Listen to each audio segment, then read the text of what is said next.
नमस्कार मित्रों, उपेंद्र नाथ रैना साहित्य संवाद पर प्रस्तुत है आज का कार्यक्रम रचना धर्मिता।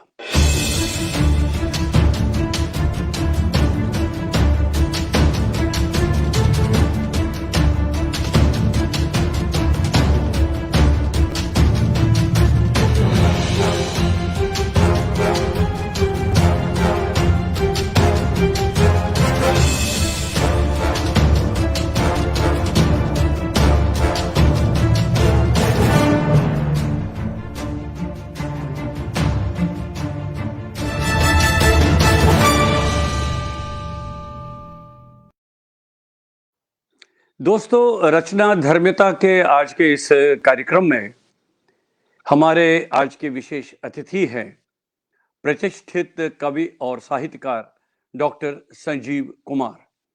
सबसे पहले हम डॉक्टर साहब को इस मंच पर जोड़ते हैं और उसके बाद फिर हम आज का ये कार्यक्रम विधिवत रूप से आरंभ करते हैं। डॉक्टर संजीव कुमार। नमस्कार डॉक्टर साहब। नमस्कार नमस्कार नमस्कार। आपका नमस्कार, आपका आपका स्वागत है, हृदय से आपका आभार। आप आए हमारे इस मंच पर और बताइए, क्या ठंड वंड तो बहुत है, बहुत परेशान लग रहे हैं आप। नहीं परेशान तो नहीं है, लेकिन हाँ ठंड तो है ही। ठंड तो बहुत है, ठंड। जी जी, इसलिए घर में ही रहने का उद्यम करना पड़ता है, ऐसे में जी निकलना जी, थोड़ा। ये बात तो बिल्कुल सही है। और मैं अपने अब देखिए, अशोक मिस्त्री जी हमारे साथ यहाँ उपस्थित हो गए, देख रहे हैं हमारा कार्यक्रम। तो डॉक्टर साहब, मैं आपका परिचय तो बहुत बड़ा है, लेकिन थोड़ा सा अपने मित्रों के लिए आपका संक्षिप्त सा यहाँ पर देना चाहूँगा। डॉक्टर संजीव कुमार कवि हैं और आपने बहुत सारी पुस्तकें लिखी हैं। आपने साहित्य की अन्य विधाओं में भी बहुत सारी पुस्तकें प्रकाशित की हैं। आप के पास लगभग 40 वर्षों का कंपनियों में कार्य करने का अनुभव है और साथ में आपने विधि विषयों पर लगभग 36 पुस्तकें लिखी है। प्रबंध काव्य आपके 13 है, काव्य संग्रह 41, बाल कविता संग्रह 2, प्रसंग संग्रह 9, आलोचना ग्रंथ आपके 4 हैं और संपादित ग्रंथ आपके 9 हैं। और उसके साथ ही अंग्रेजी में भी आपने लिखा है और अंग्रेजी में आपके 4 ग्रंथ प्रकाशित हो चुके हैं। परिचय तो आपका लंबा है डॉक्टर साहब, और मैं चाहूँगा कि हम पहले आपके बारे में अपने मित्रों को बताना चाहेंगे। तो कहाँ से मूलतः कहाँ से हैं आप, कहाँ पर आपका बचपन बीता है और शिक्षा दीक्षा कहाँ पर आपकी हुई है? धन्यवाद रैना साहब। सबसे पहले तो मैं ये बता दूं कि मेरा जो बचपन है वो गांव में बीता। मैं कानपुर का निवासी हूं और मेरी शिक्षा दीक्षा कानपुर में ही हुई। अधिकांश प्रारंभिक शिक्षा तो विशेष करके कॉलेज तक, और शहर से तकरीबन 15 किलोमीटर दूर रिमोट एरिया में था मेरा गांव। हरियाली के बीच में, तो चारों तरफ बहती हुई नहरें और किनाल्स। तो हम उन्हीं प्राकृतिक छवियों के बीच में बैठा करते थे, समय गुजारा करते थे और देखा करते थे। और उसका एक परिणाम हुआ कि प्रकृति का काफ़ी मनोहारी चित्रण जो है ना हमारी पुस्तकों में आपको मिल जाएगा। मैं 10 वर्ष का था तब तक मैं गांव में ही पढ़ रहा था, लेकिन 10 वर्ष की उम्र में मैं पिताजी के साथ अपने कानपुर आ गया शहर में, ताकि शहर में मैं अच्छे स्कूल में पढ़ सकूं। मेरे पिताजी इतिहास के प्रवक्ता थे एक इंटर कॉलेज में, और मुझे बड़ा अच्छा लगता था उनकी किताबें पढ़ना। शायद हमारे कवित्व में कहीं पर भी जो ऐतिहासिक दृष्टि दिखती है, उसका कारण वही अध्ययन था। मेरी माँ विदुषी थी और वो साहित्य, कला और संगीत वगैरह में सब बड़ी पारंगत थी। हस्तशिल्प में भी पारंगत थी और वो हमारे साथ 12 साल की उम्र तक रहीं। 12 वर्ष का था मैं जब उनका देहांत हो गया।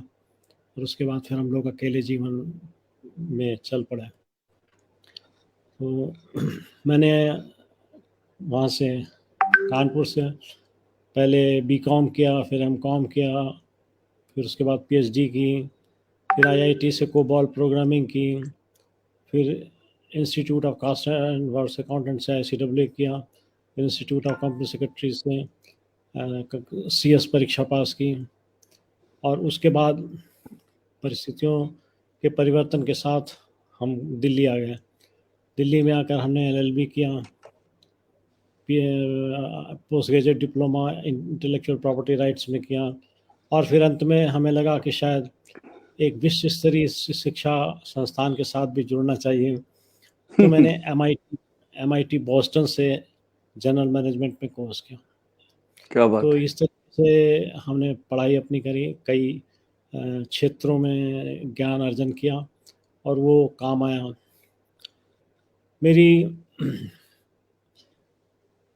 मेरा जो काम है या नौकरी है वो 1975 से प्रारंभ हो गई थी, जबकि मैं पार्ट टाइम कुछ काम करता था। फिर उसके बाद रेगुलर सर्विसेज में मैं आया 1978 में, और 1978 में मैंने अपट्रॉन ज्वाइन किया। यूपी इलेक्ट्रॉनिक्स कॉरपोरेशन था जो टीवी बनाता था, तो वो ज्वाइन किया। क्या बात है। फिर जी वहाँ जी से जी। हम टेक्सटाइल इंडस्ट्री में आ गए, कानपुर में ही, क्योंकि अपट्रॉन लखनऊ में था तो आना जाना होता था। तो फिर हम कानपुर में ही आ गए। कानपुर टेक्सटाइल्स में, न्यू विक्टोरिया मिल्स में हमने अपना समय गुजारा, और कॉस्टिंग और अकाउंटिंग दोनों क्षेत्रों में अनुभव प्राप्त किया। इसके बाद इंडिपेंडेंट प्रैक्टिस मैंने शुरू की प्रोजेक्ट डेवलपमेंट पर, उस पर भी काफ़ी और कई वर्षों तक काम करते रहे, और फिर उसके बाद दिल्ली माइग्रेट कर गया। 1992 में दिल्ली माइग्रेट किया, और तब से हम यहीं पर हैं। अब तो स्थायी निवासी कहिए दिल्ली के। नहीं, क्या और बात है, बहुत लेकिन डॉक्टर साहब, आपने थोड़ा बहुत जहाँ तक मुझे जानकारी है, आपने एमकॉम, एलएलबी, डॉक्टरेट, फिर एफसी, एमए, एफसीएस इत्यादि इत्यादि बहुत सारी आपने उपाधियां ली हैं। तो क्या पढ़ने लिखने का इतना शौक था कि, और वो भी खास करके एमकॉम करने के बाद फिर एलएलबी करना है, तो आप सीधे सीधे तो आप शायद अधिवक्ता भी हैं आप, आपने हाँ, फिर जी जी वकालत भी की है।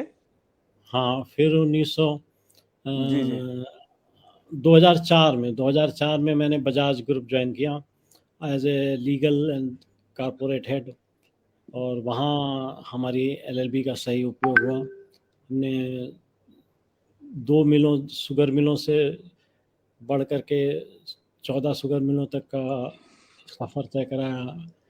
तकरीबन 3600 लिटिगेशंस हैंडल किए उस पीरियड में, 3600 ओ लिटिगेशंस, बहुत बहुत ज्यादा, बहुत ज्यादा। जी जी with ji. a success ratio of around 95-96%। और बहुत सारे काम के, कोलैबोरेशंस के,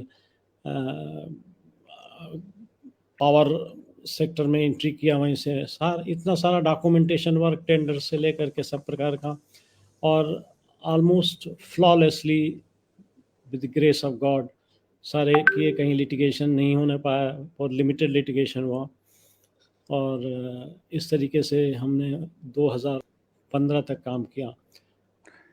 फिर नहीं, ये बताइए डॉक्टर साहब कि देखिए, इनमें से जितने भी आपकी क्वालिफिकेशंस हैं, इनमें से कोई साहित्य से कोई संबंध किसी का नहीं है। तो फिर सही कह रहे हैं। आपका आपका लिटरेचर में, साहित्य में कैसे आना हुआ, रुझान कैसे पैदा हुआ आपका फिर? जी, मैं आपको वहाँ ले चलता हूँ। जी देखिए, जी जी। मेरे कविता लिखने का काम हमारा शुरू हो गया था जब मैं 13-14 साल का था, 72-73 में, और मेरी पहली कविता 1975 में छपी थी। तो एक्चुअली ये कह सकते हैं कि पढ़ाई अपनी तरफ, और जो साहित्य लेखन है ये हमारी पहली मोहब्बत थी, बचपन की मोहब्बत जिसे कह सकते हैं। तो 1975 में मेरी पहली कविता प्रकाशित हुई थी, उसका मुखड़ा था, प्राण तेरे प्राण की मैं एक इच्छा हूँ, द्वार पर तेरे खड़ी हूँ मैं प्रतीक्षा हूँ। तो ओहो। ये सब चूंकि मेरे पिताश्री प्रवक्ता थे इतिहास के, तो उनकी अपनी किताबें भी होती थी, और दूसरे हमें लाइब्रेरी में, उसी कॉलेज में मैं पढ़ता था, तो लाइब्रेरी में मेरी एंट्री फ्री थी, कोई दिक्कत नहीं होती थी। जब मर्जी हुई तो किताब हम ले आए और घर में बैठ के पढ़ा। तो उस 2-3 साल के पीरियड में मैंने इतनी पढ़ाई की जितनी कि उसके बाद कुल मिलाकर के सारे समय में नहीं की होगी। सारा चारों वेद पलट डाले, उपनिषद कई पलट डाले, पुराण कई पलट डाले, जो कुछ भी ओहो, अच्छा अच्छा। उम्र में सीख सकते थे, लेकिन कम से कम एक पेरिफेरियल नॉलेज जिसे कहते हैं वो हो गई। उसके बाद मैंने जयशंकर प्रसाद को पढ़ा, महादेवी को पढ़ा, सुमित्रानंदन पंत को पढ़ा, नरेंद्र शर्मा को पढ़ा, निराला जी को पढ़ा। क्या बात इनको है, क्या सबको बात है। देखा तो शुरू में जो हमारी कविताएं हैं उनमें तो आपको महादेवी और पंत और प्रसाद की छटा दिखाई पड़ेगी। कई बार हम्म। तो पढ़ने वाले कहते हैं ये तो जयशंकर प्रसाद का है, ये तो महादेवी वर्मा का है। तो उनसे फिर उसके बाद समकालीन साहित्य में आए, समकालीन साहित्य में आकर के भी जो है ना पढ़ाई करी। तो जितनी किताबें उनके लिए लाइब्रेरी में होती थी उतनी किताबें पढ़ने का मौका मिल गया। रिजल्ट ये हुआ कि हम लिखते ही रहे। नहीं, लेकिन क्या एक मतलब आप छायावादी कवि जो हैं, छायावादी उनसे ज्यादा प्रभावित रहे आप क्या? जी हाँ, हमारे प्रारंभिक जो कविताई है वो छायावाद पर ही आधारित है। जी। तकरीबन एक दर्जन किताबें मेरी कलेक्शंस मेरे ऐसे हैं जो छायावादी हैं, और कम से कम 3-4 प्रबंध काव्य ऐसे हैं जो छायावादी तर्ज पे हैं। फिर उसके बाद धीरे से माइग्रेट किया। बीच में व्यवसाय अपने सर्विस ऐसी थी कि ज़्यादा समय नहीं निकाल पाते थे, तो भी जो भी कुछ होता था हम लिखते रहते थे। एक दुर्घटना भी हो गई बीच में। दुर्घटना ये हो गई, हमने बहुत कुछ हम्म लिख कर रखा, तो मेरे पिताश्री बोले कि तुम पढ़ते लिखते नहीं हो और तुम ये हम्म खाली हम्म, ये कविता लिखते रहते हो, कविता लिखने से जीवन नहीं सुधर जाएगा। उन्होंने उठा करके हमारी सारी कापियाँ, रजिस्टर जो उनके हाथ आए, उनको आंगन में रखा, मिट्टी का तेल डाला और आग लगा दी। अरे बाबा, आप कितने बड़े थे उन दिन? मैं उस टाइम होगा 17 साल 18 साल का।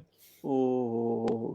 तो तो आप मतलब ये उनको क्या उचित नहीं लगा कि आप अगर साहित्य में नहीं, रुचि रखते हैं? नहीं लगा उनको? उनको उनको ये था कि अच्छे अच्छे नंबरों से पोस्ट ग्रेजुएशन करो, और लेक्चर तुम्हें मैंने बात कर रखी है, तुम्हें एक हम्म कॉलेज में लेक्चर लगवा देंगे आराम की हम्म जिंदगी। बट भगवान को कुछ और मंजूर होता है, तो धीरे धीरे उधर से उधर ले जाता है। हम्म। तो इस तरीके से 5 साल का काम जो था वो तकरीबन विनष्ट हो गया। खैर जो कुछ याद रहा वो फिर लिख लिया, या जो कोई कागज पत्तर कच्चे रफ से थे वो इकट्ठा करके जो कुछ भी रख सकते थे रखा। हम्म। उन्हीं से तैयारी करी। इधर मैंने ये फैसला किया था कि 55 साल की उम्र के बाद हम अपने लिए काम करेंगे, नौकरी नहीं रखेंगे। तो मैं बजाज ग्रुप में एग्जीक्यूटिव डायरेक्टर था, और बहुत सारे असाइनमेंट्स करने पड़ते थे। 24x7 की नौकरी थी, काफ़ी टफ असाइनमेंट्स होते थे। तो हमने 2015 में जब मेरा बेटा जॉब में आ गया, तो मेरी निश्चिंतता हो गई कि तीनों बच्चे अपने अपने काम से लगे हुए हैं। बेटियों की शादी मैं कर चुका था, 2 बेटियां हैं। तो मैंने वॉलंटरी रिटायरमेंट लेने का फैसला किया, और उसके बाद से फिर हम लग गए। पहले तो हमने थोड़ी सी अपनी प्रैक्टिस जमाई ताकि बिजी रहें, उसके बाद फिर कविता का, अपने साहित्य का जो कुछ भी वो था उसको ठीक ठाक किया। हम्म।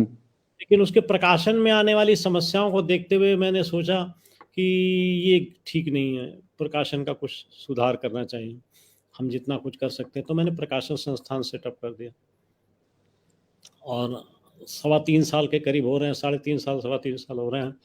हमने अब तक तकरीबन 480 किताबें पब्लिश की हैं, और तकरीबन 150 से ऊपर किताबें हमारी पाइपलाइन में है, डिफरेंट स्टेजेस ऑफ प्रिंटिंग।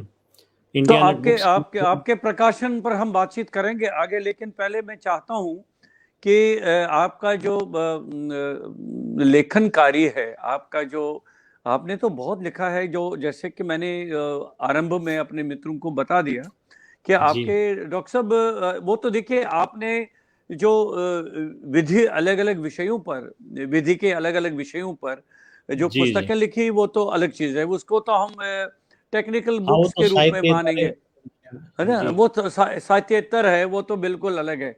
लेकिन आपके 13 प्रबंध काव्य प्रकाशित हो चुके हैं, 41 काव्य संग्रह हैं, 2 बाल कविता संग्रह इत्यादि हैं। तो शुरुआत कहाँ से की आपने? आपने कहा कि आप बहुत ही यंग एज में, छोटी उम्र में आपने कविताएं लिखनी शुरू कर दी, लेकिन क्या कहीं पर आपकी शुरू में कविताएं प्रकाशित हुई कहीं पर, हाँ, या प्रकाशित है। कहाँ कहाँ जो पर हमने डॉक्टर आपको साहब? जी जी जो हमने कविता आपको सुनाई थी, वो जी पहली जी जी प्रकाशित कविता थी। उसके जी जी बाद जी में सरिता में भी कुछ कविताएँ आई, हिंदुस्तान में आती थी। जी जी जी चूँकि मैं गाँव के से उससे था, जी परिवेश से था, तो जी जी। एक हमने किताब जो ग्रामीण। हाँ, थोड़ा सा बीच में अरे वाह क्या बात है, इसका नाम है ग्रामा। हाँ, तो गाँव से रिलेटेड जो भी ये किस वर्ष में आपकी प्रकाशित हुई है डॉक्टर साहब? ये हमारी प्रकाशन तो काफ़ी बाद में हुआ, अच्छा अच्छा, लेकिन ये पीरियड 1975 से 80 के बीच की कविताएँ हैं ज़्यादातर इसमें। बहुत पहले का। जी जी जी जी। ओहो, और अच्छा तब अच्छा। और तब भी जो हम लिखते थे, छोटे से 1-2 उदाहरण आपको बताते हैं। जी जी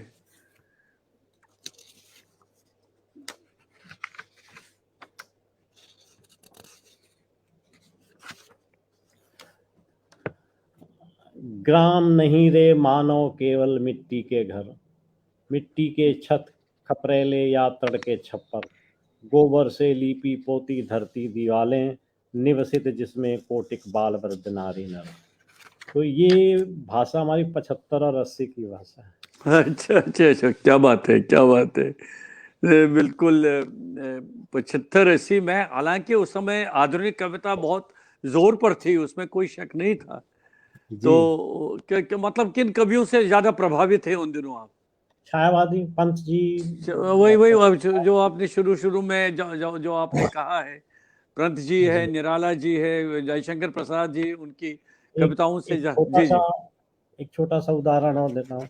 सावन की उन्मत्त घटाओं सी लहराती, खेतों खेतों बाग बगीचों में इठलाती, यौवन का आंचल में उन्मन भार उठाए, वो युवती हिरणी की गति से आती जाती, अरे वाह क्या आंखों बात है। में मादकता के सौ ज्वार छुपाए, अधरों में अधपकी धान की बाल दबाए, हाथों को पंखों सा फैला कर रह रह कर बेसुध तितली सी सहमी सी ज्यों इतराए। ये इस भाषा से। ये इस भाषा से, तो फिर आपको कब लगा कि अब आप छायावाद से थोड़ा बहुत हट के, छायावाद से बाहर आके, जो खास करके नहीं जो कई। साठोत्तरी हिंदी कविता थी, जो नई हाँ कविता थी, हाँ जी। और कविता का तेवर ही बदल गया था बाद में, तो आपको जी कब लगा कि अब आप नई कविता का जो की भावभूमि जो है, नई नई कविता का के जो तेवर है, उनकी तरफ आप आने लगे हैं? तो बाद में कौन सा संग्रह अब ऐसा है जो आपका उस रूप में माना जाएगा? देखिए, हमारे 3 ग्रुप में हम बाँट सकते हैं अपने कृतित्व को। जी पहला जी तो जी छायावादी या प्रारंभिक कविताएँ जो छायावादी प्रभाव से युक्त थीं या प्रभावित थीं। दूसरा संधिकाल, जब जी मैंने जी। बहुत सारे विषयों पर लिखना शुरू किया, ये काफ़ी कविताएँ लिखी थी, 4 या 5 ग्रंथ हैं, युगांतर है, प्रासजगता है, वगैरह वगैरह।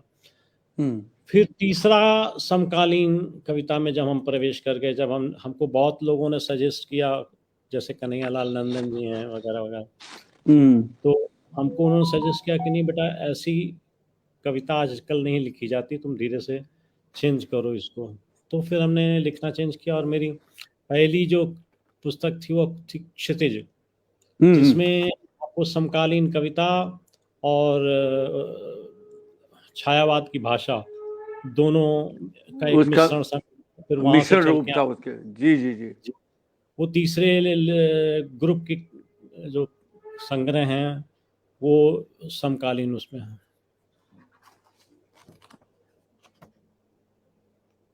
तो उस पुस्तक में से कुछ कोई कविता सुनाइए डॉक्टर साहब।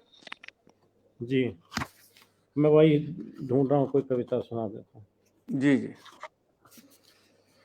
बांधना चाहता है मन, हम्म। बांधना चाहता है मन कभी कभी हवाओं को, छू लेना चाहता है मन कभी कभी बादलों को, रोक लेना चाहता है मन कभी कभी उड़ते पक्षियों को, और उसी तरह रोक लेना चाहता है मन बहते सैलाब को, नफरतों का। हम्म। बदल देना चाहता है जिंदगी का मायने और मौत का रास्ता, ताकि जीना हो सके इंसान का बस प्यार और भाईचारे में। तो तो अब हम अब लग रहा है कि भारतीय थोड़ा सा बदल- बदलाव कविताओं में आपकी जो कविताओं के जी, जो जी जी स्वरूप था, तेवर था, वो थोड़ा सा यहाँ पर बदलने लगा चेंज। था। तो क्या लगातार आप फिर कविताएं ही लिखते रहे, या फिर आप प्रोज की तरफ, गद्य की तरफ भी आपका रुझान प्रोज हुआ? प्रोज की तरफ माइग्रेट किया थोड़ा सा हमने। समीक्षात्मक या आलोचनात्मक ग्रंथ कुछ लिखे, हम्म। जिसमें से एक महादेवी जी पर था, एक मुक्तिबोध पर था, जी जी एक जी। एक चिंतन के पल के नाम से है, हम्म। और एक उद्भ्रांत जी की काव्य और शिल्प पर लिखाई। तो ये 4 मैंने पुस्तकें आलोचना में लिखी। जी जी। और इसके अलावा कुछ लेख भी लिखे, भूमिकाएं लिखी, चूँकि प्रकाशक होने के नाते कई बार कह दिया जाता है कि भूमिका आप लिख दो प्लीज़, तो वो लिखी। हम्म। कुछ व्यंग्यात्मक कहानियाँ भी लिखी, लेकिन कलम ज़्यादा चली नहीं गद्य पर, तो पद्य पर लिखना बड़ा आसान होता रहा।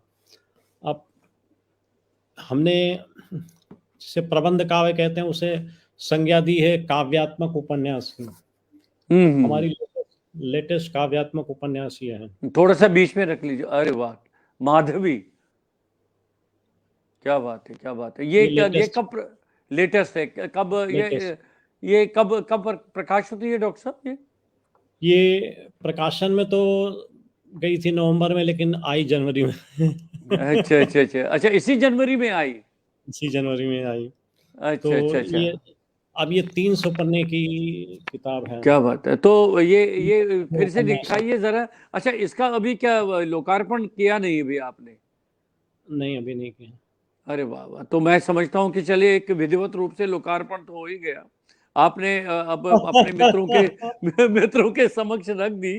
तो इसकी क्या क्या मतलब, ये उपन्यास है डॉक्टर साहब? जी, तो काव्यात्मक उपन्यास। काव्यात्मक उपन्यास है, तो नहीं, काव्यात्मक उपन्यास थोड़ा सा इसको डिस्क्राइब करेंगे कि काव्यात्मक क्या ये क्या आपने? जी जी, अरे वाह। मैं बताता हूँ। कोणार्क, एक कोणार्क है। कोणार्क कोणार्क अरे का जो सूर्य मंदिर है, ये उसका जी जी उस जी। पर आधारित है। अच्छा अच्छा, तो मैं ये क्या है? ये भी उपन्यास है कि ये क्या है? हाँ, उपन्यास है। Okay okay. तो ये काव्यात्मक नहीं है?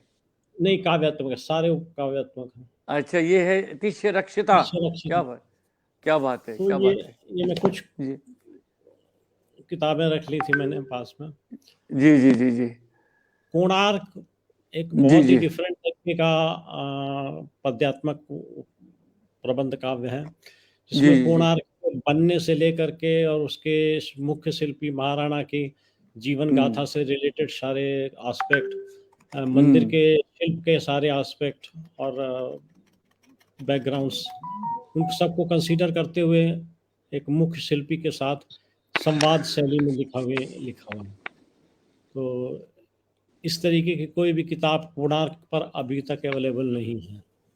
नहीं नहीं, इसकी मेरी एक जिज्ञासा है।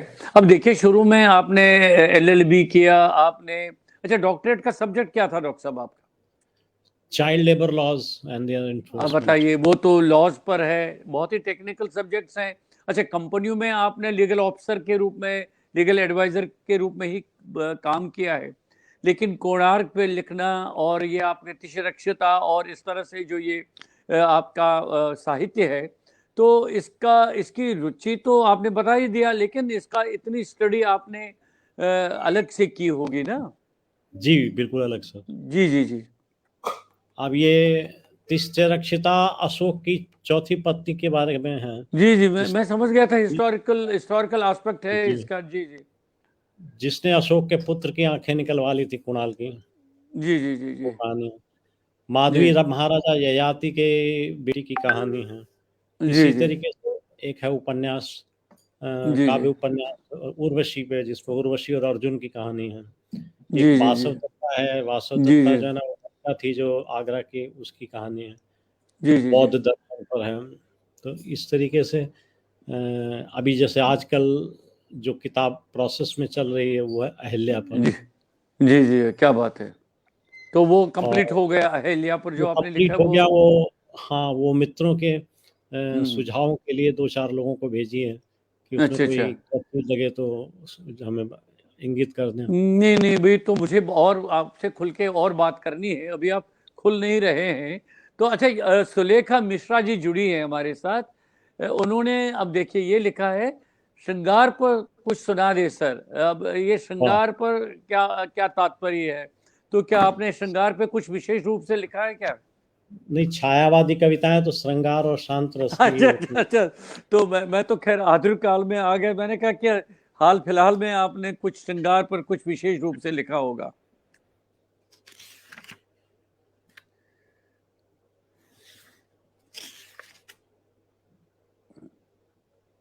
तो अब आप क्या सुना रहे हैं डॉक्टर साहब? हम आपको एक जी छायावादी कविता ही सुना रहे हैं। जी जी जी ये है, प्रिय तुम्हें मेरा समर्पण। अब इसमें जरा देखिएगा कि किसकी छवि मिलती है। प्रिय जी जी जी तुम्हें मेरा समर्पण, होश मेरा आंसुओं का सजल पारावार सा है, तिमिर का आंचल हृदय में वृहत इस संसार सा है। मैं अकिंचन मन नहीं, बिखरे हुए अनगित रजत कण, प्रिय तुम्हें मेरा समर्पण। श्वास से सोए हुए हैं मौन से तूफान कितने, कंठ में अवरुद्ध से हैं मधुर स्वर में गान कितने। हाथ वीणा लिए लिखता आग में निर्झर सलोने, प्रलय के जल में छुपे हैं क्षितिज के नीलाभ कोने। तड़ित के द्युत घोष में है मधुर स्मृति का लास अर्पण, प्रिय तुम्हें मेरा समर्पण। ये तो श्रृंगार पर पुरानी प्रारंभिक कविताओं में से थी। क्या बात है, अब क्या बात है। अब एक छोटी सी कविता सुनाता हूँ जो अभी रिसेंटली लिखी थी। जी जी जी तो आशा है पसंद आएगी। जरूर आएगी, सब जरूर आएगी। जी सुनाइए। मैं सस्वर सुनाता हूँ तो ज्यादा मजा आएगा। अरे सर बहुत बढ़िया, अगर आपकी इच्छा है तो सस्वर तो और अच्छा रहेगा। जी जी जी प्यार गर मर जाएगा, प्यार गर मर जाएगा, फिर क्या यहाँ रह जाएगा, प्यार क्या गर बात है। मर जाएगा। प्यासी धरती और सिसकता आसमां रह जाएगा, प्यार गर मर जाएगा। वाह। कौन तब बातें करेगा, कौन तब बातें करेगा, कौन यूं छेड़ेगा तब, कौन बहलाएगा दिल को, तन्हा होगा दिल ये जब। कौन बहलाएगा दिल को, तन्हा होगा दिल ये जब।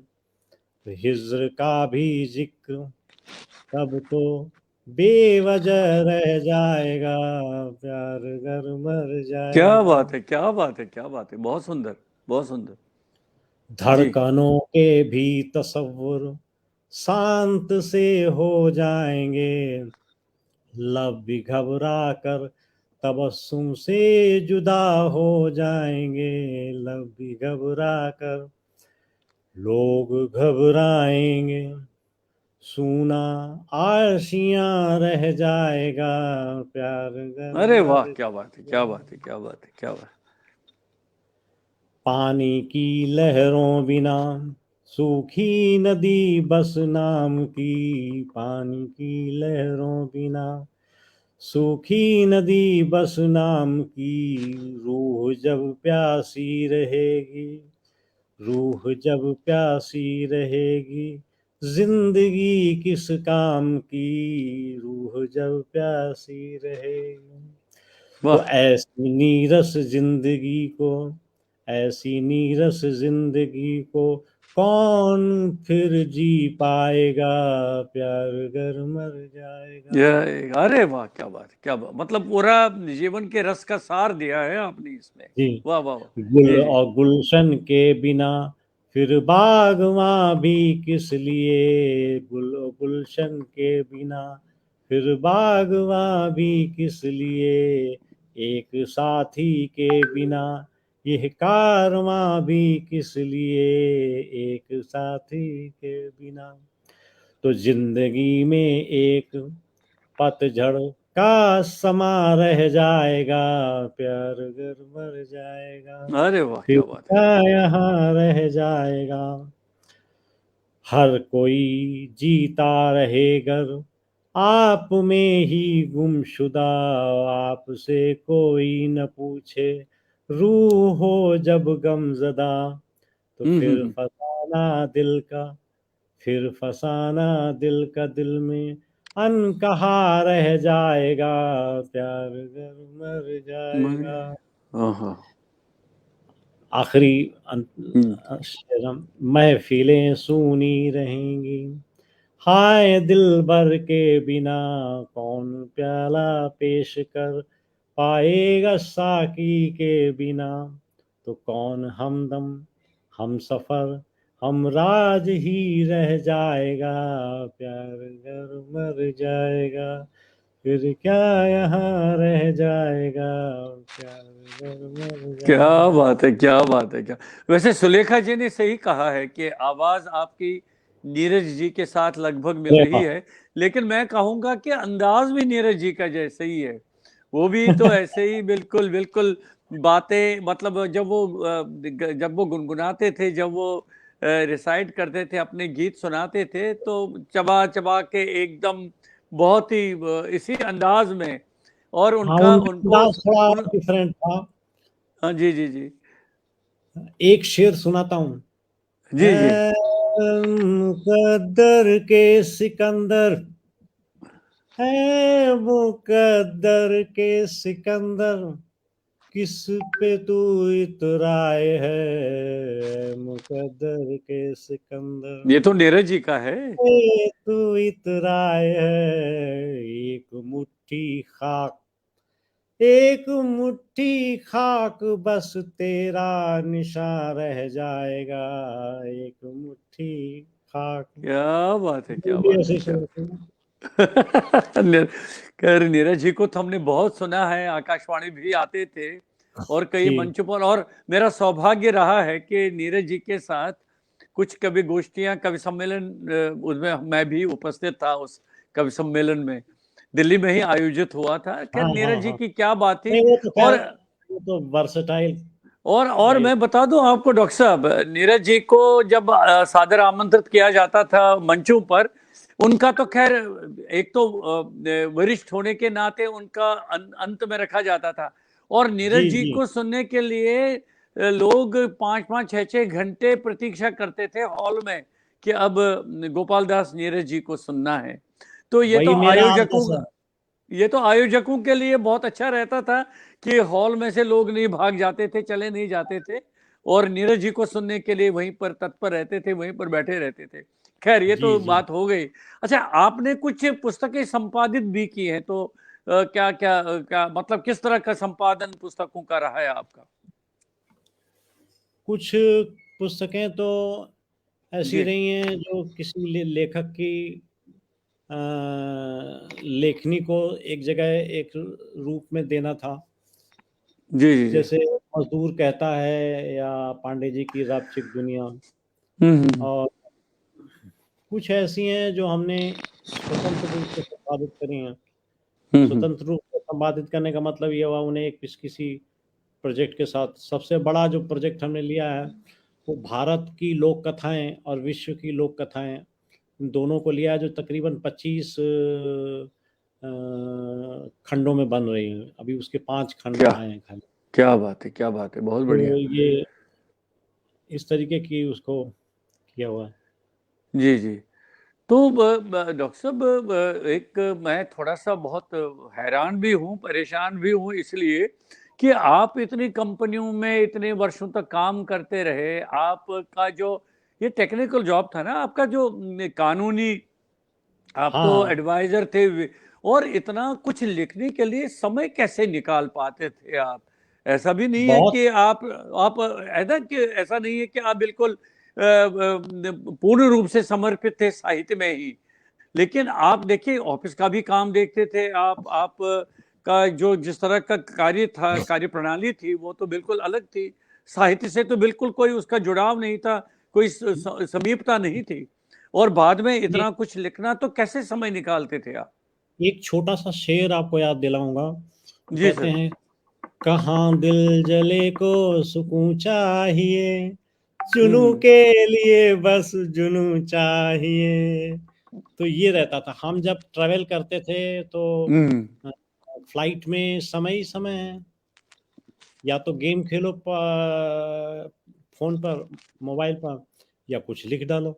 जी, तो जी, हम जी। समय का उपयोग करते थे। अगर मन में कुछ आया तो वही लिख लिया। बस ऐसे ही इकट्ठा होता रहता था। उससे थोड़ा-सा मन का मेडिटेशन भी हो जाता था। अपने उससे हट के, जी, जी। और लिखना भी हो जाता था।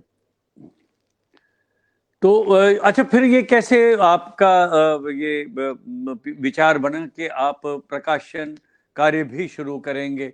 मतलब इसके पीछे देखिए, मैं थोड़ा-सा बिल्कुल स्पष्ट रूप से डॉक्टर साहब बताना हाँ, हाँ। चाहूँगा।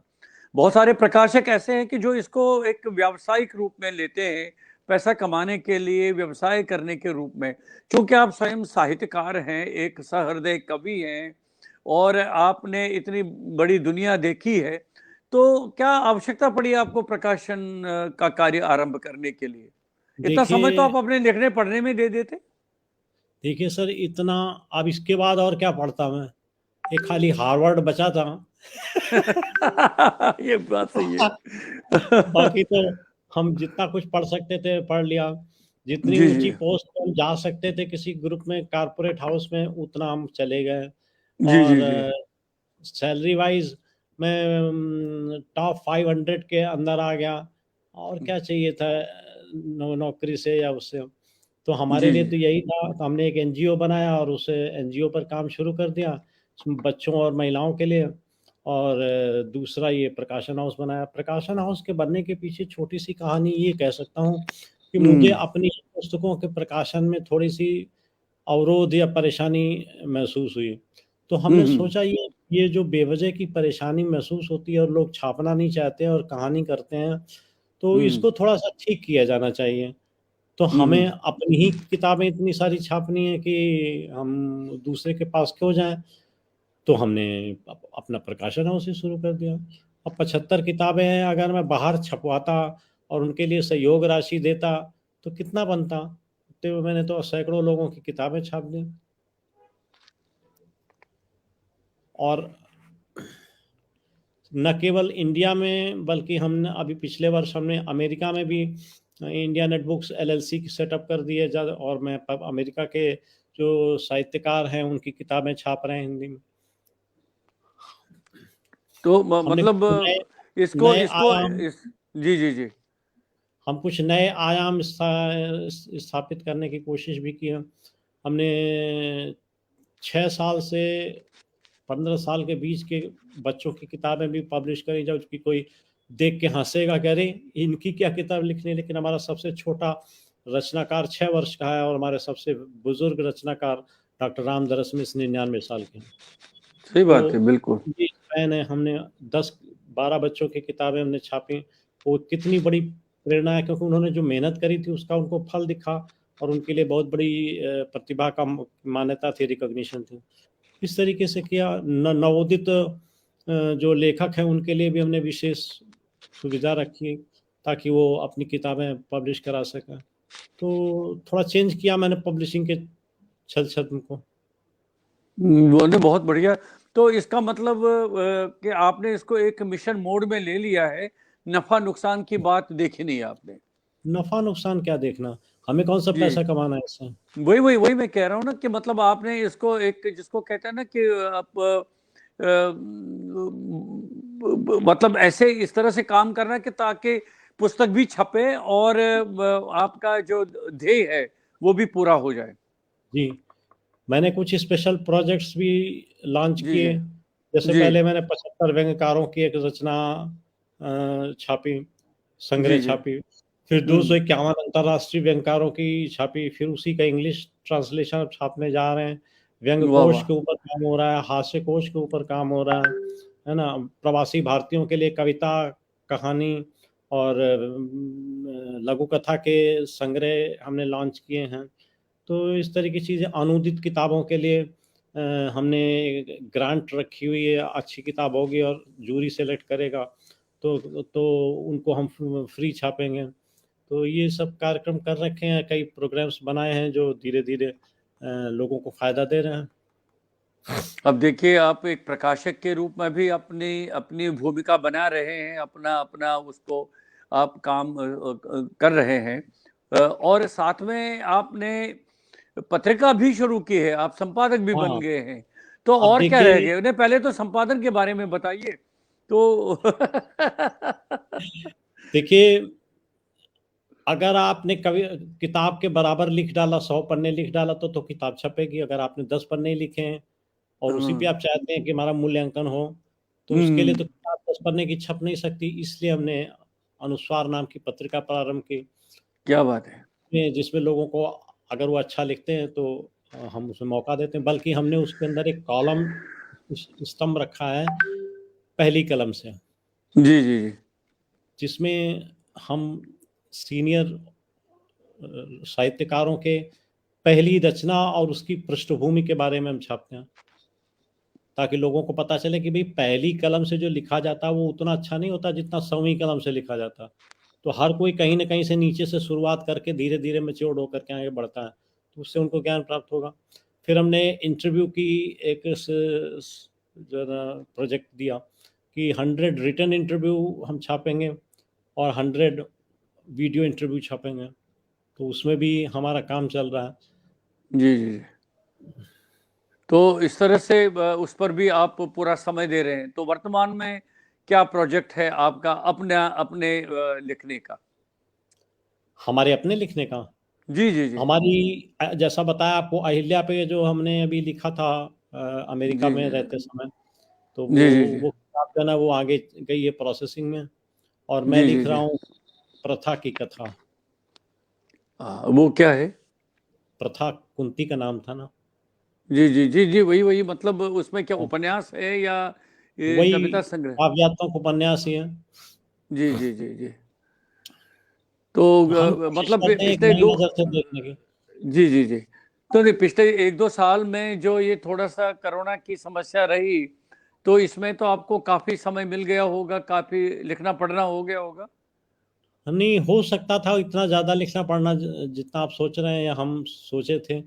लेकिन जी जी जी। दिसंबर और जनवरी में, मतलब दिसंबर 20 और जनवरी 21 में मैं खुद कोरोना से पीड़ित हो गया। तो हम्म। परिणाम स्वरूप जो है ना काफ़ी ज़्यादा शरीर में परेशानियाँ आई।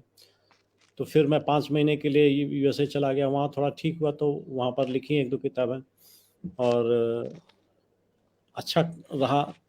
ये मैं ज़रूर कह सकता हूँ कि हाँ, कोरोना के पीरियड में जो लॉकडाउन का समय था, उसमें हम्म। निश्चित रूप से हमें मौका मिला लिखने का और काफ़ी लिखा भी। ललित ललित जी कह रहे हैं कि संजीव जी का कार्य बेहद अर्थपूर्ण है। ये बात तो सही है। अब आपने साहित्य सेवा इतनी की है, पत्रिका शुरू की है आपने, आपने इतनी सारी पुस्तकें प्रकाशित की हैं, एक प्रकाशक के रूप में भी आप काफ़ी अपनी सेवाएं दे रहे हैं। तो ये तो जी, समय का सदुपयोग भी है, साथ में साहित्य की बहुत बड़ी सेवा भी हो रही है। तो ये तो बहुत अच्छी बात है। डॉक्टर साहब, अभी बातचीत तो आपसे जारी रखेंगे, लेकिन बीच में मैं थोड़ा सा इस संदर्भ में भी आना चाहूँगा। जी, कल कल 19 जनवरी है, कल कश्मीर निर्वासन दिवस के रूप में जी, मनाया जाता है। इसको जी, मनाया क्या जाता है? इसको एक ऐसा दिवस के रूप में जहाँ पर हम बहुत ही पुनर्विचार करने के लिए विवश हो जाते हैं कि जी, 1990 में किस तरह से निर्वासित किया गया है था एक विशेष समूह को, हमारे कश्मीरी जो पंडित हैं उनको कश्मीर से मजबूरन जबरन बाहर आना पड़ा। तो बहुत कुछ साहित्य जो निर्वासन साहित्य है, बहुत कुछ लिखा गया है, इसमें कोई संदेह नहीं है। विशेषकर जो जम्मू कश्मीर के साहित्यकार हैं उन्होंने काफ़ी इस पर लिखा है। और पिछली बार आपकी एक गोष्ठी में मैंने ये थोड़ी सी चिंता व्यक्त की थी कि जो पूरे भारतीय साहित्य में जो एक चेतना, निर्वासन साहित्य की चेतना, निर्वासन चेतना आनी चाहिए थी भारतीय साहित्य में, वो अभी पूरी तरह से नहीं आ पाया है। क्योंकि कश्मीर से जो कश्मीरी पंडितों का वहाँ से जो निर्वासन हुआ है, जो जबरन वहाँ से निकलना पड़ा, तो वो तो अलग तरह से जो अपनी ज़मीन है, अपनी भूमि है, अपनी संस्कृति है, अपनी भाषा है, खान पान है, सब कुछ है, वो हमें उस बहुत ज़बरदस्त उसमें क्षति पहुँच गई उस रूप में। और उस पर साहित्य में बहुत कुछ लिखा गया है और उस दिशा में आप भी, हम आपकी सराहना करते हैं कि आपने भी अभी भी पिछले दिनों खामोशी की चीखें काव्य संग्रह जो आपका प्रकाशित हुआ है और काफ़ी चर्चा में पिछले दिनों रहा, उस पर कई ऑनलाइन कार्यक्रम हुए। तो मैं चाहता हूं कि सबसे पहले उस विषय पर आपसे ये बात करना चाहूँगा कि क्या आप पहले कश्मीर गए थे कि जी 1990 से पहले या 1990 के बाद, और इस समस्या को आपने कैसे इस तरह से उसको आत्मसात किया, इसको आपने महसूस किया? 1990 के बाद मैं एक बार गया हूँ जी जी। और मैं श्रीनगर तक ही मेरी यात्रा सीमित थी, लेकिन श्रीनगर के सारे स्थान देखे, माहौल देखा, जो साथ में टैक्सी ड्राइवर थे या जो और लोग मिले उनसे कुछ बातें की। हमें वहाँ की खामोशियाँ बड़ी अजीब सी लगी। मुझे लगा ये खामोशियाँ जो हैं, कोई कुछ बोलना नहीं चाहता, कोई कुछ कहना नहीं चाहता, सब अपने आप में घबराए से, दहशत जैसी भरी हो। तो मैंने कहा इस पे कुछ लिखना चाहिए। तो कुछ दृष्टांत हमने इस शोध के द्वारा इकट्ठे किए और फिर उसके बाद में हमने कोशिश की कि परकाया प्रवेश के द्वारा महसूस किया जाए क्या क्या हुआ होगा। तो वो हमने महसूस किया और उस पर ये संग्रह लिखा। इसमें जो करीबन 47 या 48 दृष्टांत जो हैं वो कश्मीर से रिलेटेड हैं, कुछ आदिवासियों पर हैं और कुछ अन्य पे। तो मैंने एक निरपेक्ष भाव से, मुझे किसी राजनीति से मतलब नहीं, मुझे किसी एक समूह से मतलब नहीं, मैंने दोनों ही समूहों की जो ऐसी कठिन परिस्थितियां थी उनका अंकन करने का, चित्रांकन करने का कोशिश किया। मैं एक छोटी सी कविता आपको सुनाना चाहूँगा। शीर्षक है खामोशियाँ। जी जी, चिनार स्वागत है के आप। पेड़ चिनार के पेड़ों के इर्द गिर्द अब नहीं सुनाई देते कह कहे, नहीं सुनाई देती हैं संगीत की लहरें और नहीं सुनाई देती है खिलखिलाहट।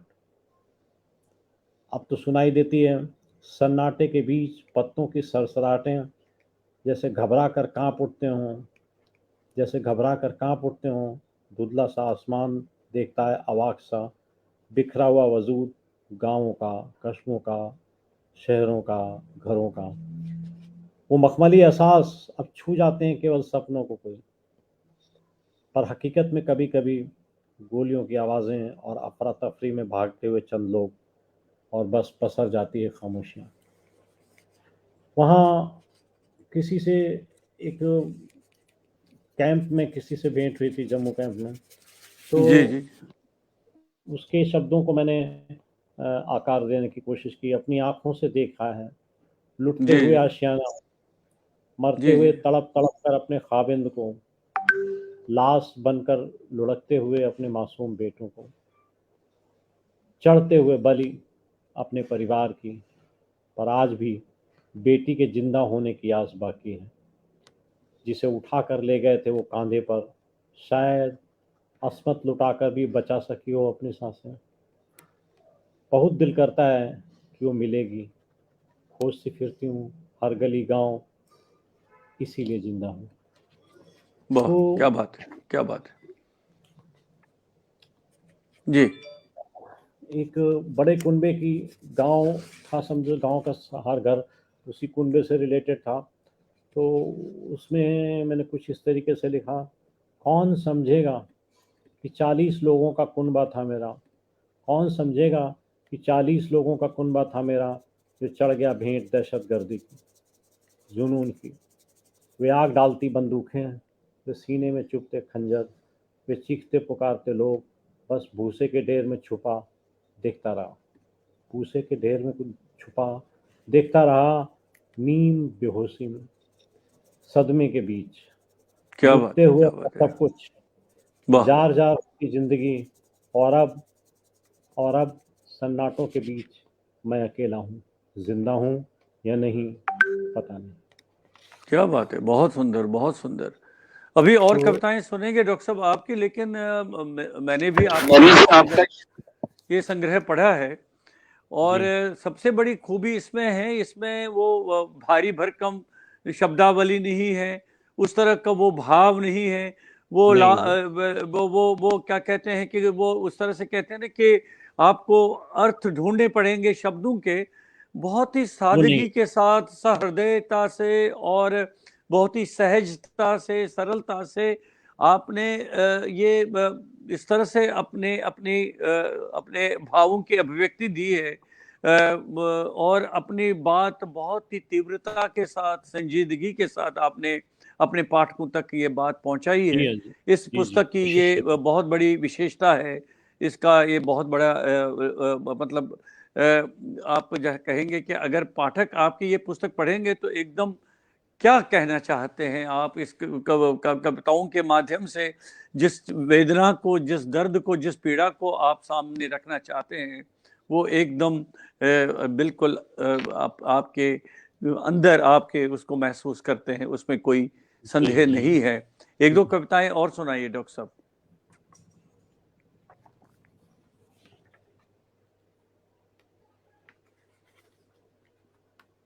एक बहुत ही बीभत्स दृश्य था, जी तो जी जी अब मैं उसे सुनाता हूँ, शायद सबको याद आ जाए किसका था, क्योंकि मैंने किसी के नाम नहीं लिखे थे। जी जी वो जी। बीभत्स नज़ारा कैसा होगा, वो हम्म। बीभत्स नज़ारा कैसा होगा, जहाँ एक औरत जहाँ एक औरत 20 सड़क पर पड़ी हो मुर्दा, जहाँ हम्म। एक औरत 20 सड़क पर पड़ी हो मुर्दा, दो टुकड़ों में, हम्म। हर अंग अलग अलग टुकड़े में, हम्म। देता हुआ आवाज एक खामोश चीख के साथ, एक पैर के साथ दायां अंग और एक पैर के साथ बायां अंग, बलात्कार से ओह, लुभान, चारों ओर युवा खून, और क्या चीख होगी उसकी, झेलते हुए हम्म। होगी अत्याचार। क्या बात है, क्या बात है, क्या बात है, क्या बात है।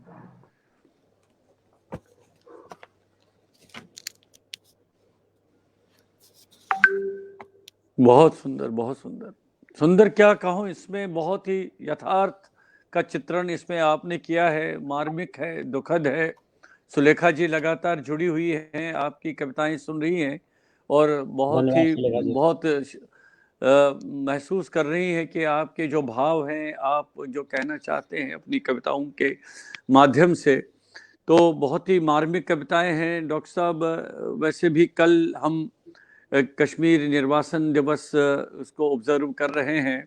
बहुत सारे कार्यक्रम हो रहे हैं, चाहे वो ऑनलाइन हो या क्योंकि आजकल कोरोना की वजह से हम कहीं पर इस तरह से नहीं कर सकते। ऑफलाइन थोड़ी सी दिक्कत है।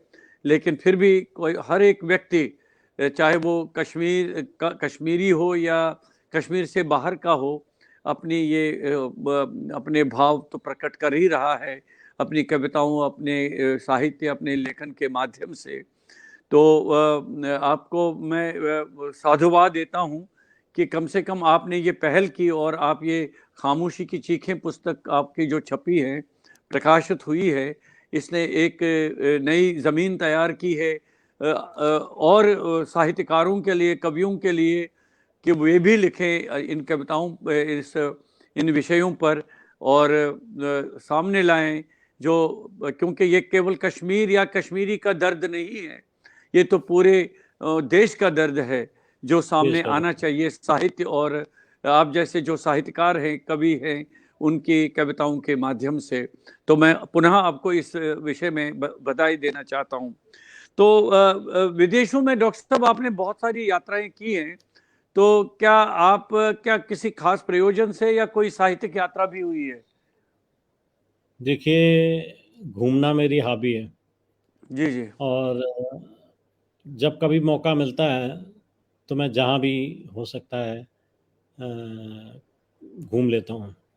जी जी जी। तो वैसे यूँ कह दें, बड़ा सिंपल है मेरे लिए घूमना कि जब मैं अमेरिका बच्चों के पास जाता हूँ साल में 2 बार, तो जाते समय या लौटते समय मैं कहीं पर रुक लेता हूँ और 1-2 कंट्रीज़ में घूम लेता हूँ 1 हफ्ते के गैप के साथ में। तो मुझे अच्छा लगता है मॉन्यूमेंट्स देखना, मुझे अच्छा लगता है प्राकृतिक दृश्य देखना। मुझे अच्छा लगता है विभिन्न स्थानों पर जाकर के उन स्थानों के खान-पान की थोड़ी कुछ, वैसे मैं वेजिटेरियन हूँ इसलिए उतना मज़ा नहीं आता, लेकिन फिर भी कुछ, और वहाँ के जो बाशिंदे हैं उनके साथ कुछ बातचीत, तो अच्छा है। इसलिए घूमने का शौक तो बरकरार है। जी पिछले जी। 2 साल हमारे खाली चले गए, घूमने का मौका नहीं मिला। कोरोना समाप्त हो तो फिर एक बार घूमने की प्रक्रिया शुरू की जाए। क्या बात है, क्या बात है, बहुत बढ़िया। अच्छा, संगीत में भी आपकी रुचि है डॉक्टर साहब? संगीत में रुचि है, जी जी गाने जी। सुनता हूँ, क्लासिकल गाने सुनता हूँ नहीं, और लेकिन लेकिन जहां तक मुझे जानकारी मिली है आपकी, तो आप तो गाते भी बहुत अच्छा है। नहीं, ऐसा कुछ नहीं है। नहीं नहीं, ऐसा मत कहिए, आप संकोच क्यों कर रहे हैं? अगर कोई गीत या कोई कुछ ऐसा नहीं, सुनाना चाहते हैं तो। मैं गायक जी। नहीं हूँ, तो इसलिए। नहीं, कोई आपका प्रिय गीत है कुछ, वो आप सुनाइए ताकि आपका वो परिचय भी हमें हमारे सामने आ जाए, आपका वो रूप भी, उससे भी हम परिचित हो जाए, अच्छा लगेगा। अच्छा, जी जी चलिए फिर कोशिश करता हूँ एक गीत सुनाने की। जी जी जी। जिंदगी हंसने गाने के लिए है पल, 2 पल। जिंदगी हंसने गाने के लिए है पल, 2 पल। इसे खोना नहीं, खो के रोना नहीं, इसे खोना नहीं, खो के रोना नहीं। जिंदगी हंसने गाने के लिए है पल, 2 पल। ठीक। क्या बात है, क्या बात है, क्या बात है, बहुत बढ़िया, बहुत अच्छा लगा डॉक्टर साहब, बहुत अच्छा लगा। तो आपको डॉक्टर साहब पुरस्कार भी कई मिले हैं, तो पहले तो ये बताइए कौन कौन सा आप समझते हैं कि आपके जीवन की, आपकी साहित्यिक यात्रा की उपलब्धि है? सारी ही उपलब्धि है। सबसे बड़ी उपलब्धि तो ये है कि रैना जी से मुलाकात हुई, ललित जी से मुलाकात हुई, सुलेखा जी से मुलाकात हुई, प्रेम जी से मुलाकात हुई। इतने सारे मित्र बन गए, इतने सारे दोस्त बन गए, इससे बड़ी कोई उपलब्धि नहीं है। और जहाँ तक रही सम्मान और पुरस्कार की बात, वो तो ठीक है, जिसका मन किया उस जिसने दिया हमने ग्रहण किया और आभार के साथ में हमने रखा हुआ, लेकिन उनको मैं उतनी गंभीर तवज्जो नहीं देता। ठीक है, इससे इतनी ज़रूर लगता है कि हाँ, कहीं न कहीं मान्यता है, कहीं न कहीं रिकॉग्निशन है, कहीं न कहीं किसी ने हमारे कृतित्व के ऊपर थोड़ी नज़र डाली है, अच्छा लगता है। अब रही बात कि कौन-सा सम्मान अच्छा है, कौन-सा औसत है या कौन-सा महत्वपूर्ण है, ये कभी सोचा नहीं। ठीक है, अगर किसी ने सम्मान किया तो हम आभार के साथ उसको स्वीकार कर लेते हैं। अब देखिए, सुलेखा जी कह रही हैं चलो मेरा नाम लिया, धन्यवाद सुलेखा जी। अच्छा, एक और टिप्पणी उन्होंने की थी, वो मुझे बहुत अच्छा लगा, कि कह रहे हैं सर थोड़ा सा मुस्कुराइए, हम लोगों को देखना अच्छा लगेगा। तो क्या अब आप खुल के मुस्कुराए, अब आप खुल के मुस्कुराए। क्या इतना क्यों क्यों क्या डॉक्टर साहब, इतना गंभीर क्यों रहते हैं आप, कि लोगों को कहना पड़ता है कि आप थोड़ा बहुत मुस्कुराइए? अब देखिए, कवि प्रायः गंभीर ही रहता है, अच्छा अच्छा। क्योंकि उसके मस्तिष्क में कभी कभी न कभी कोई न कोई भाव चलते रहते हैं। अच्छा, अच्छा, अच्छा। तो सोच विचार में रहता है, बट ऐसा नहीं जी, है, जी, जी। हँसने का मौका जी। मिलता है तो हँसते भी हैं। जी, जी, जी। नहीं, क्या बात है! अच्छा, अच्छा। तो देखिए, 1 घंटा कैसे निकल गया बातचीत में पता ही नहीं चला और लगभग आपके जीवन के जितने भी पक्ष थे वो उसको हमने लगभग बातचीत में ही इसको यहाँ पर आपने ले सारा लिया। उगलवा लिया। तो नहीं, मैंने क्या उगलवा लिया, तो ये देखिए ये तो क्या, ये तो मैंने तो देखिए इस पुस्तक को मतलब इस कार्यक्रम को एक खुली पुस्तक के रूप में सामने रखा है।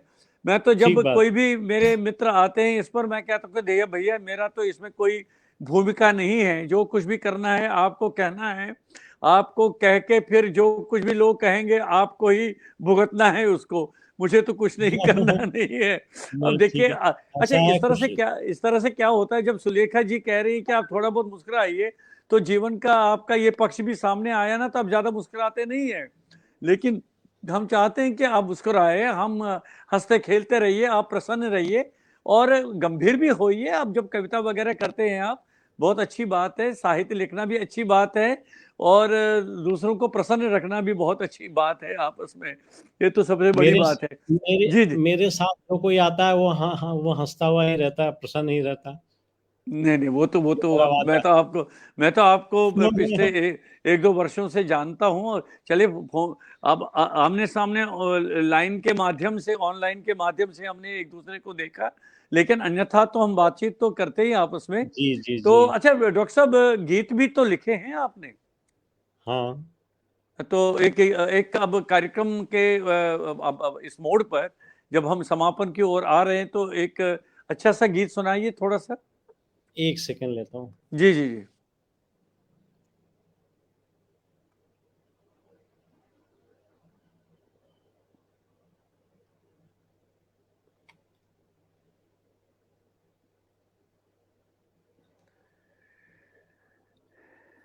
एक जी। छोटा-सा गीत है, मैं सस्वर ही कोशिश करता हूँ सुनाने हाँ, की। ससुरी करिए तो गीत तो वही होता है। जी, जी।